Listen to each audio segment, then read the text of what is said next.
ছোট বড় সকলকে আমার সম্মান শ্রদ্ধা এবং ভালোবাসা জানিয়ে শুরু করছি আজকের আলোচনা। আমি আপনাদের সাথে বাবর, আপনারা দেখছেন রিডার বাবর। জাবেদ স্যার বলছেন সমস্ত কিছু প্রকৃতির নিয়মে চলছে, আমাদের কোনো স্রষ্টাই নেই। শুনুন স্যার, আপনি নিশ্চয়ই বিজ্ঞান মানেন। বিজ্ঞান বিগ ব্যাং থিওরিতে বলছে এক বিশাল বিস্ফোরণের পর মহাবিশ্বের শুরু হয়েছিল এবং সেখান থেকেই আসমান জমিন গ্রহ নক্ষত্র এবং ধীরে ধীরে প্রকৃতির শুরু হয়। এখন নাস্তিকদের কাছে বা জাবেদ স্যারের কাছে প্রশ্ন, এই বিগ ব্যাং বা মহাবিশ্বের সূচনা কে করেছেন?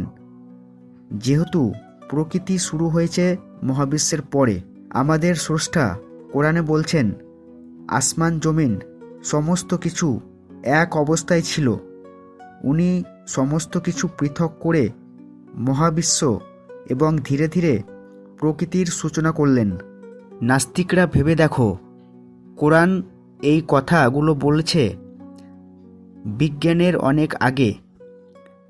সুতরাং তোমাদের বলার জায়গা নেই যে কোরআনের এই কথাগুলো বিজ্ঞানকে কপি করেছে।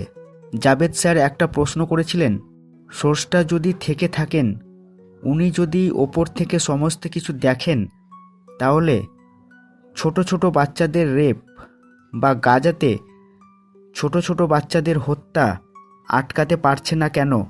শুনুন জাবেদ স্যার, আপনাকে বলি, নিরীহ মানুষের ওপর অত্যাচার সত্যি কষ্টদায়ক এবং বেদনাদায়ক।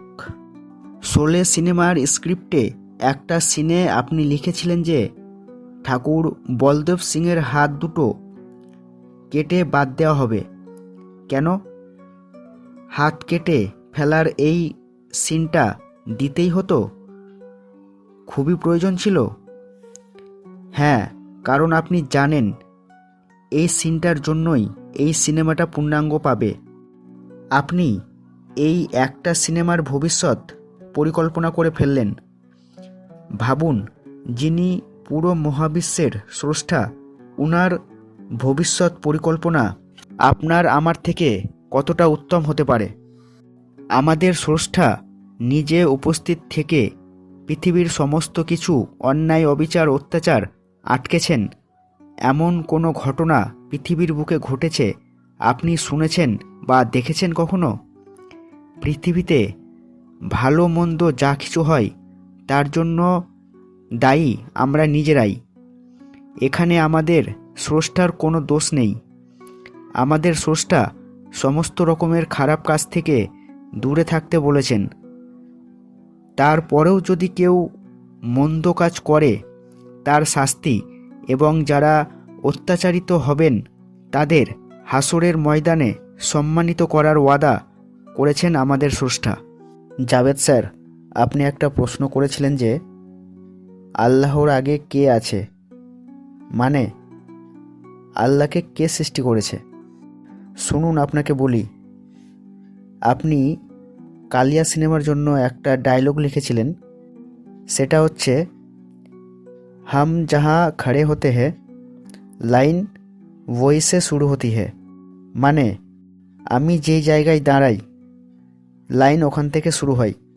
কথা হচ্ছে, যেটা বলতে চাই, আমাদের স্রষ্টা যেই জায়গায় আছেন ওইখান থেকেই সমস্ত কিছুর শুরু। আমাদের স্রষ্টার আগে কোনো কিছুই নেই। এটাই তো আমাদের স্রষ্টার বৈশিষ্ট্য। তিনি নির্ভরশীল নন, তিনি সময়ের বাইরে, তিনি শুরুহীন।